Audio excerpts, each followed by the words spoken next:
Hello everyone. This is the first video of the chapter Life Process of class 10th CBSE Biology. CBSE Biology class 10th में ये first chapter है और इसका first video जो life process है ये most important chapter है और इसको हम लोग डिटेल में इस यहाँ पे पढ़ेंगे। तो आइए चलिए स्टार्ट करते हैं। इसमें हमने आपका जो एनसीईआरटी है फुल एनसीईआरटी का एक्सप्लेनेशन किया है। एक्सप्लेनेशन इसका है, इसमें थ्योरेटिकल पोर्शन भी है, इसमें जो इसका टेक्निकल पोर्शन है उसको भी हमने डिटेल में लिखा है। फिगर्स भी हैं, टेक्स्ट भी है। तो अलॉन्ग विद द टेक्स्ट ये पूरा कंप्लीट एक्सप्लेनेशन इस वीडियो में आपको मिलेगा। ये फर्स्ट वीडियो है, इसके बाद सेकंड, देन थर्ड, इस तरीके से लगातार इस चैप्टर के वीडियोस आते रहेंगे। तो इन वीडियोस को कंटिन्यू देखिएगा, कोई भी वीडियो मिस ना करिएगा। तो आइए हम लोग अपने पहले वीडियो से स्टार्ट करते हैं, लाइफ प्रोसेस। तो देखिए, first of all NCERT explanation करने का मेरा एक मेन पर्पस ये था कि जो स्टूडेंट्स हैं वो जनरली मेन हाईलाइटेड पार्ट जो होता है, जो एग्जैक्टली जो प्रोसेस है, जो उस प्रोसेस का मैकेनिज़्म है, उस पर फोकस करते हैं। जनरली जो नोट्स होते हैं उनमें भी वही पार्ट होता है, बट जब आपके एनसीईआरटी में, आपके सीबीएसई बोर्ड में जब क्वेश्चंस आते हैं तो उसके डिटेल में आते हैं। दैट मीन्स आपको कोई भी चैप्टर सीबीएसई का पढ़ने से पहले आपको ये पता होना चाहिए कि आपको उस चैप्टर में एग्जैक्टली पढ़ना क्या है और आपके बोर्ड एग्जामिनेशन में क्वेश्चंस किस तरह से आने वाले हैं। तो उसके लिए हमें पूरा एग्जैक्टली जैसे सीबीएसई का जो पॉइंट ऑफ व्यू है, जिस तरह से वो क्वेश्चंस बनाते हैं, उस तरीके से हम लोग को डिटेल में इसको पढ़ना पड़ेगा। तो इसलिए इसका एक्सप्लेनेशन हमने यहाँ पे पूरा किया है। ठीक है, तो चलिए स्टार्ट करते हैं। देखो, first of all introduction, life process को सबसे पहले इंट्रोड्यूस कैसे करते हैं। देखिए, हाउ डू वी टेल, देखो इसमें लिखा है कि जैसे कि हम कैसे डिफरेंस बता सकते हैं कि व्हाट इज़ अलाइव और व्हाट इज़ नॉट अलाइव, मतलब कौन जिंदा है, कौन जिंदा नहीं है, कौन अलाइव है, कौन अलाइव नहीं है। जनरली अगर हमसे क्वेश्चन पूछा जाए तो एक लेमैन क्या करेगा, वो बताएगा भाई जैसे डॉग है दौड़ रहा है, काऊ है वो चीव कर रही है, मैन है वो शाउट कर रहा है लाउडली स्ट्रीट्स पे। तो हम देख के कह सकते हैं हाँ ये सब जो हैं लिविंग बींग्स हैं। बट अगर डॉग या काऊ या मैन जिनको हम लिविंग कह रहे हैं वो सो रहे हों तब, तो अब तब हम क्या कहेंगे, क्योंकि तब तो वो कोई एक्टिविटी कर नहीं रहे हैं। तब हम कैसे पता लगाएंगे कि वो जो हैं वो अलाइव हैं, जिंदा हैं। तो हम उनको देखेंगे, वी सी देम ब्रीदिंग, कि वो ब्रीथ कर रहे हैं तो वो अलाइव हैं। बट प्लांट्स के बारे में क्या, कि हम ये कैसे जान सकते हैं कि जो प्लांट्स हैं वो अलाइव हैं, वो जिंदा हैं।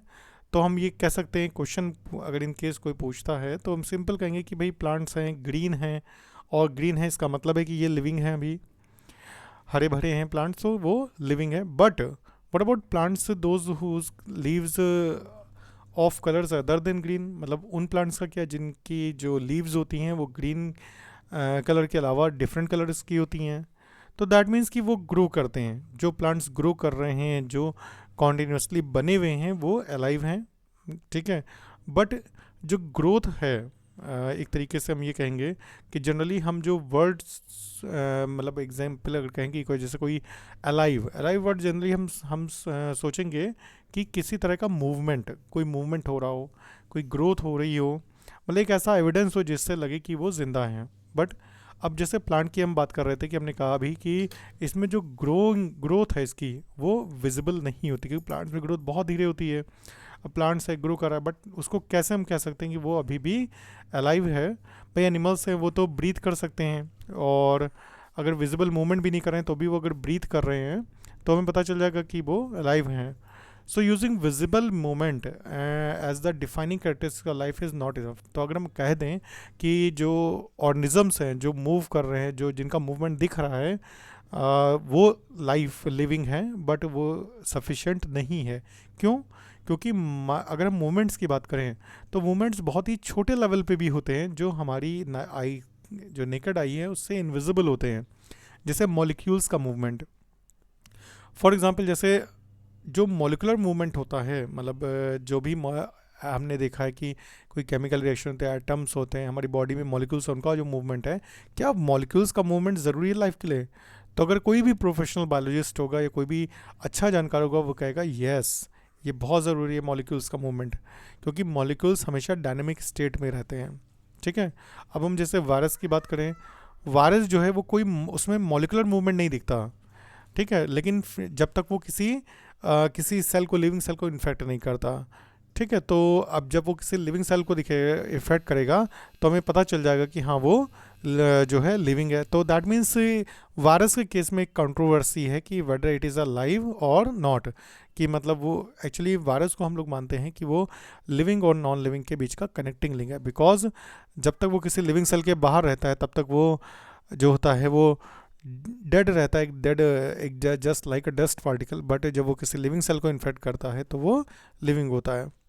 अब why are molecular movements needed for life, आपको एग्जैक्टली क्वेश्चन है कि भाई मोलिकुलर मूवमेंट्स लाइफ के लिए क्यों ज़रूरी है। तो देखो, we are very well known about that कि जो लिविंग ऑर्गेनिजम्स हैं उनकी बॉडी जो एक वेल ऑर्गेनाइज स्ट्रक्चर है, उनमें टिश्यूज़ हैं, टिश्यूज़ में सेल्स हैं, सेल्स में छोटे कंपोनेंट हैं, उसके ऑर्गेनेल्स हैं, और फिर उनसे छोटे उनके बायोमोलिक्यूल्स हैं और एटम्स हैं। अब because of the effect of the environment, हमको पता है कि जो इन्वायरमेंट का जो इफेक्ट है वो इस ऑर्गेनाइजेशन को, जो सेल हैं, टिश्यू हैं, इस ऑर्डर्ड नेचर ऑफ लिविंग जो स्ट्रक्चर है is very likely to keep breaking down over time.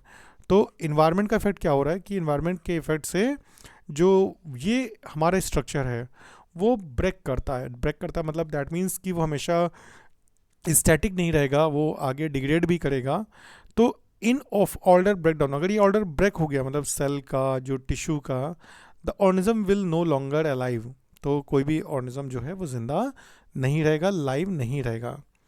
तो अब क्या करना है, तो जो लिविंग क्रिएचर्स हैं उनको अपनी बॉडी को बदलते हुए इन्वायरमेंट के साथ, जो उसमें जो डिग्रेडेशन हो रहा है, जो उसमें डैमेज हो रहा है, उसको हमेशा रिपेयर करते रहना पड़ेगा और अपने स्ट्रक्चर को मेंटेन रखना पड़ेगा। Since all this structures are made of molecules, देखो हमको पता है कि वो जितने भी स्ट्रक्चर हमारी बॉडी में हैं, चाहे वो सेल हो चाहे वो टिश्यू हो, वो सभी मॉलिक्यूल्स से मिलके बनते हैं। तो they must move molecules with all around the time. तो इसका मतलब है कि मॉलिक्यूल्स को मूव करते रहना पड़ेगा, उनको हमेशा डायनामिक पोजिशन पे रहना पड़ेगा, उनको हमेशा चेंज होते रहना पड़ेगा, क्योंकि मॉलिक्यूल्स चेंज होते हैं और उसको इसी से हमारी बॉडी की रिपेयर होती है, बॉडी की ग्रोथ होती है। ठीक है, अब एग्जैक्टली जो हमारी बॉडी की मेंटेनेंस प्रोसेसेस हैं जो हमको लिविंग रखती हैं, कौन सी प्रोसेस ऐसी हैं जो लिविंग हमको एक लिविंग ऑर्गेनिज्म के मेंटेनेंस के लिए ज़रूरी हैं, वो हैं लाइफ प्रोसेसेस। अब इस चैप्टर के बारे में यहाँ से आपका स्टार्ट है कि लाइफ प्रोसेसेस का क्या रोल है। तो अभी हमने देखा कि जिस तरीके से टाइम बढ़ता रहता है, इन्वायरमेंट चेंज होता रहता है, उस तरीके से हमारे बॉडी का जो एक केमिकल स्ट्रक्चर है, जो बॉडी का ऑर्गेनाइजेशन है, वो भी चेंज होता है, बदलता है, और उसको मेंटेन रखने के लिए हमको जिन प्रोसेसेस की ज़रूरत पड़ती है, these are known as life process. देखो यहाँ लिखा है, the maintenance functions of living organism must go on even when they are not doing anything particular. मतलब हमारे जो बॉडी के फंक्शंस हैं, जो इंटरनल फंक्शंस हैं, वो उस टाइम पे भी होते हैं जिस टाइम पे हम कोई पर्टिकुलर काम, कोई विशेष काम नहीं कर रहे हैं। Even when we are just sitting in a class, हम सिर्फ क्लास में बैठे हुए हैं या फिर हम जस्ट सिर्फ सो रहे हैं, this movement job has to go on. तो भी जो हमारी मेंटेनेंस जॉब है वो होगी। भाई हमारी बॉडी में जो ब्रीदिंग है वो चलता रहेगा, जो सर्कुलेशन है वो चलता रहेगा, हार्ट की पंपिंग चलती रहेगी, ब्रेन की वर्किंग चलती रहेगी।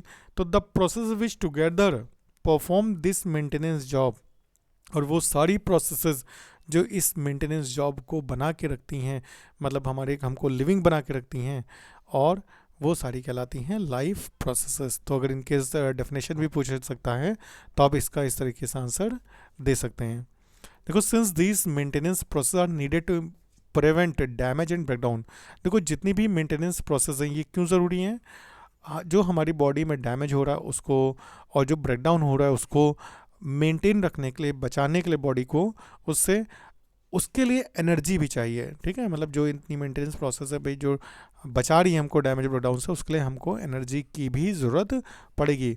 और ये एनर्जी जो होती है वो बॉडी के बाहर से आती है। ठीक है, मतलब जो एनर्जी है वो हमें बॉडी से बाहर से लेनी पड़ती है किसी भी इंडिविजुअल ऑर्गेनिज्म को। So must there is a process of transfer a source of energy from outside to the. अब उस एनर्जी को हम किस सोर्स से कैसे लें, किस तरीके से वो एनर्जी बाहर से हमारी बॉडी में आ सकती है, उसको हमें देखना है। विच वी कॉल फूड, उसको हम क्या बोलते हैं? फूड। फूड दैट मीन्स अगर हमें एनर्जी चाहिए तो हम बाहर से जो हमारा इन्वायरमेंट है वहाँ से हम फूड लेते हैं। ठीक, फूड हमारी बॉडी में जा कर के, food it is a form of chemical energy, और ये हमारी बॉडी में जा कर के वो फिर फर्दर जो भी हमें मैकेनिकल एनर्जी या जिसकी भी हमें ज़रूरत है उस फॉर्म में कन्वर्ट होगा। Food to go inside a process we commonly call nutrition, और जिस प्रोसेस से हम फूड को ले करके उसको डाइजेस्ट करते हैं, उसको एसिमिलेट करते हैं और उससे एनर्जी बनाते हैं, दो प्रोसेस कहलाती है न्यूट्रिशन। ठीक है, न्यूट्रिशन से जो है हम जो फूड है वो इन्वायरमेंट से लेते हैं। देखो, if the body size of all the organism is to grow, ठीक, अगर बॉडी किसी भी जो ऑर्गेनिज्म है उनका जो बॉडी साइज़ है वो अगर बढ़ रहा है या उसमें ग्रोथ है, तो हमें एनर्जी के अलावा दूसरे रॉ मटेरियल्स भी चाहिए, मतलब एडिशनल रॉ मटेरियल्स चाहिए, हमें वो रॉ मटेरियल्स चाहिए जिससे हमारी ग्रोथ होती है। Since life on earth depends on the, देखो हमें पता है कि जो हम मतलब इस अर्थ पे जितने भी लिविंग ऑर्गेनिजम्स हैं they all depends on carbon based molecules. हम सभी carbon based molecule that means hydrocarbon molecules basically इस पर डिपेंड करते हैं। Most of these food sources are also carbon based, और हम लोग जितना भी फूड लेते हैं जिसमें कार्बोहाइड्रेट, प्रोटीन्स, फैट्स, ये सब रहता है, ये भी कार्बन बेस्ड सोर्स ही है। ठीक है, तो आई थिंक कि इतना आपको क्लियर हुआ होगा। चलिए आइए हम लोग और देखते हैं। देखिए, डिपेंडिंग अपॉन द कॉम्प्लेक्सिटी, अब एग्जैक्टली जो कार्बन सोर्स बाहर हमें मिल रहा है, अब वो भी वैरायटी का होगा, बहुत ही वैरायटी के सोर्स होंगे बाहर। तो अलग अलग organisms, different organisms can use different kinds of nutritional process. That means जितने अलग अलग ऑर्गेनिजम्स हैं उनकी अलग अलग न्यूट्रिशनल प्रोसेसेस भी हैं। ठीक है, द आउट्स, इसके बारे में हम डिटेल में आगे न्यूट्रिशन में बात करेंगे पोर्शन में। The outside sources of energy could be quite varied, ठीक है, जो सोर्सेज एनर्जी के वो भी वेरी कर सकते हैं।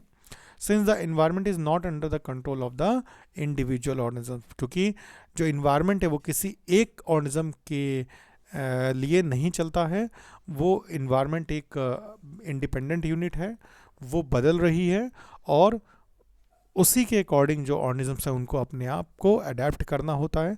तो जितने डिफरेंट टाइप के फूड सोर्सेज इस इन्वायरमेंट में हैं, अवेलेबल हैं, उतने ही तरह से के ऑर्गेनिजम्स भी हैं जो उन फूड सोर्सेज को एज ए न्यूट्रिशनल सोर्स लेते हैं, उन पर डिपेंड होते हैं।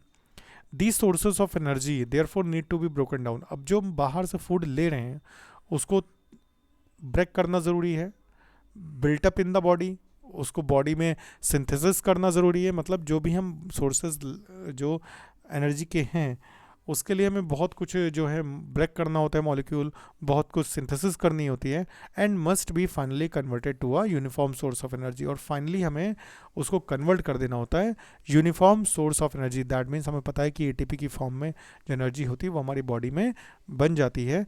That can be use for various molecular movements needed for maintaining living structure as well as kind of molecule that the body needs to grow. That means जो भी हम बाहर से न्यूट्रिशनल सोर्स ले रहे हैं, जो फूड ले रहे हैं, उसको ब्रेक डाउन करके उसमें से कुछ कंपाउंड्स की सिंथेसिस करके हम एनर्जी का प्रोडक्शन करते हैं, एनर्जी बनाते हैं, and that energy is required for our various mechanical process and for various processes over the body.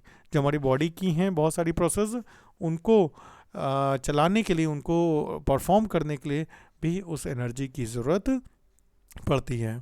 For this a series of chemical reactions of the body are necessary, और इसके लिए जो भी हम फूड लेते हैं उसके साथ बहुत सारी केमिकल रिएक्शंस हमारी बॉडी में चलती हैं जो ज़रूरी हैं। बहुत सी ऑक्सीडाइजिंग रिड्यूसिंग रिएक्शंस चलती हैं, ऑक्सीडेशन रिडक्शन प्रोसेस होती हैं। These are the some of the most common chemical means to break down molecules, और ये बहुत कॉमन एक तरीके से एक बहुत कॉमन रिएक्शंस हैं जो जिनके थ्रू हमारे जो बॉडी में जो मॉलिक्यूल्स हैं वो टूटते हैं, ब्रेक डाउन होते हैं। And for this many organism use oxygen sourced from outside the body. इसीलिए जो बहुत सारे ऑर्गेनिजम्स हैं वो ऑक्सीजन को एज अ सोर्स यूज़ करते हैं बॉडी के बाहर से। मतलब हम भी जो हैं बॉडी के बाहर ऑक्सीजन जो है वो लेते हैं एज अ सोर्स, क्योंकि हम उससे बॉडी में बहुत सारे ऑक्सीडेशन केमिकल रिएक्शंस जो हैं उनको परफॉर्म करते हैं जिससे एनर्जी रिलीज होती है।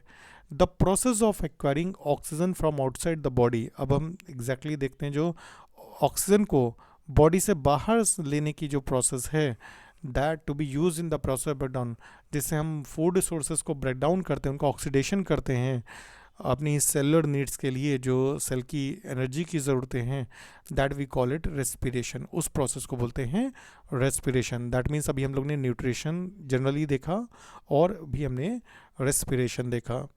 तो आई थिंक ये क्लियर हो गया होगा आपको। तो अभी इंट्रोडक्शन में हम इतना ही बात करते हैं, ठीक है। और नेक्स्ट जो इसका रेस्ट पार्ट है, अभी इंट्रोडक्शन, नेक्स्ट वीडियो में भी थोड़ा इंट्रोडक्शन बात करेंगे, तब फिर उसके बाद हम जो लाइफ प्रोसेस हैं तरह तरह के उनको हम डिटेल में देखेंगे। चलिए तब तक के लिए thank you all and have a nice day बेटा।